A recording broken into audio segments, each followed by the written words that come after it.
வணக்கம். வரகரிசி மிளகு பொங்கல் எப்படி பண்ணுறதுன்னு பார்க்கலாம்.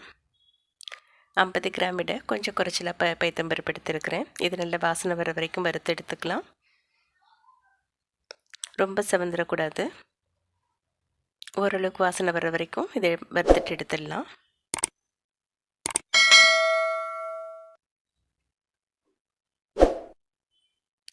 அரிசி எவ்வளோ எடுத்துருக்கனோ அதில் 3ல் 1 பங்கு பைத்தம்பருப்பு எடுத்துருக்கிறேன். இது நல்ல வறுபட்டுடுச்சு. இதை எடுத்துடுறேன். இதே பாத்திரத்திலேயே வரகரிசியும் லேசாக வாசனை வர வரைக்கும் வறுத்து எடுத்துக்கிறேன். இது அரிசியும் பருப்பையும் வறுத்துட்டு பண்ணுறதால பொங்கல் நல்ல வாசனையாகவும் இருக்கும். கொஞ்சம் ஆறுனதுக்கப்புறம் ஒரு மாதிரி குழக்குலன்னு ஒரு மாதிரி திக்காகும். அது ஆகாமல் இருக்கும்.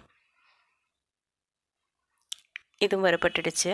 இது ரெண்டுத்தையும் நல்லா 2-3 தடவை சுத்தமாக கழுவிட்டு ஊற வச்சுக்கலாம். வரகரிசியும் பைத்தம்பருப்பையும் கழுவியாச்சு. 1 டம்ளர் தண்ணி விட்டு இதை நான் ஊற வச்சுக்கிறேன். சிறுதானியங்களில் கொஞ்சம் நல்லா ஊற வச்சு சமைக்கிறது ரொம்ப நல்லது. நான் ஒரு 2 மணி நேரம் ஊற வச்சுக்கிறேன்.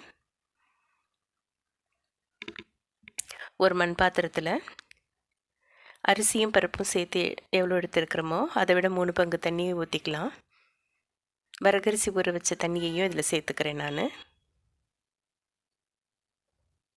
தண்ணி நல்லா கொதி வரட்டும்.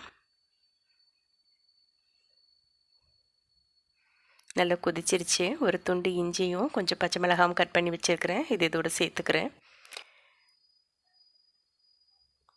வரகரிசியும் பைத்தம்பருப்பையும் சேர்த்துக்கலாம். இஞ்சி இதிலே போட்டுறதால இது நல்லா வெந்துடும். அதோட சாரெல்லாம் பொங்கலில் இறங்கிடும். நம்ம சாப்பிடும்போது இஞ்சி கடிபட்டாலும் அதில் காரம் இருக்காது. இஞ்சியோட ஃப்ளேவர் மட்டும்தான் இருக்கும். இதில் கொஞ்சம் மஞ்சத்தூளும் சேர்த்துக்கிறேன். பொங்கலுக்கு நார்மலாக நம்ம மிளகு சேர்ப்போம். மிளகு சேர்க்குற எல்லா இடத்துலையும் மஞ்சள் கம்பல்சரி சேர்க்கணும். மஞ்சளில் இருக்க குறுக்குமீன் சத்து உடம்புக்கு ரொம்ப தேவையானது. அது மேலே கூட சேரும்போது நம்ம உடம்பு முழுசாக அதை கிரகிச்சிக்கும். எல்லாத்தையும் ஒரு தடவை கலந்து விட்டாச்சு.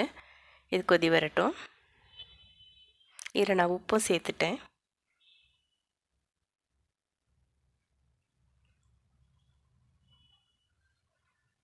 இது நல்லா கொதி வந்துருச்சு. இதை சிம்மில் வச்சுட்டு மூடி வச்சிடலாம். ஒரு 10 நிமிஷத்தில் நல்லா வெந்து சேர்ந்து வந்துடும். ஒரு ஸ்பூன் மிளகும் சீரகத்தையும் கரகரப்பாக பிடிச்சி எடுத்துருக்கிறேன். ஒரு கடாயில் கொஞ்சமாக நெய் எடுத்துக்கிட்டு நம்ம பிடிச்சி வச்ச மிளகையும் சீரகத்தையும் இதோடு சேர்த்துக்கலாம். உங்களுக்கு விருப்பம் இருந்தால் முந்திரி பருப்பையும் இதோடு சேர்த்துக்கோங்க. நான் இன்றைக்கி சேர்க்கலை. மிளகும் சீரகத்தையும் நம்ம பிடிச்சி சேர்க்குறதால சாப்பிடும்போது நம்ம சேர்த்து சாப்பிட்டுடுவோம். மிளகு முழுசாக போடும்போது அதை எல்லாருமே எடுத்து வச்சுடுவாங்க. இதில் கொஞ்சம் கருவேப்பிலையும் சேர்த்துக்கிறேன். தாளிச்சதை பொங்கலில் சேர்த்து ஒரு தடவை கிளறி விட்டுடலாம். பொங்கல் ஓரளவுக்கு வெந்து வந்துடுச்சு. இது மண் பாத்திரன்றதால சூடு ஆஃப் பண்ணதுக்கப்புறமும் ஒரு 5-6 நிமிஷத்துக்கு இருக்கும். தாளிச்சதை நல்லா கலந்து விட்டுட்டு இதை அப்படியே மூடி வச்சிடலாம். ஸ்டவ்வை ஆஃப் பண்ணிடலாம். ஒரு 10-15 நிமிஷத்தில் திருப்பி எடுத்தோன்னா கரெக்டாக வெந்து ரெடியாக இருக்கும்.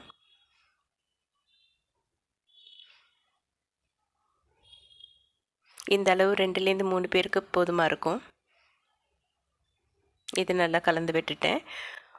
ஒரு ஸ்பூன் நெய் மேலே விட்டுட்டு இதை அப்படியே மூடி வச்சிடலாம். ஸ்டவ் ஆஃப் பண்ணியாச்சு. ஒரு 10 நிமிஷம் கழித்து திறந்து பரிமாறிடலாம். சுட சுட வரகரிசி பொங்கலும் அது கத்திரிக்காய் குச்சும் ரெடியாக இருக்குது. ட்ரை பண்ணி பாருங்கள். நன்றி.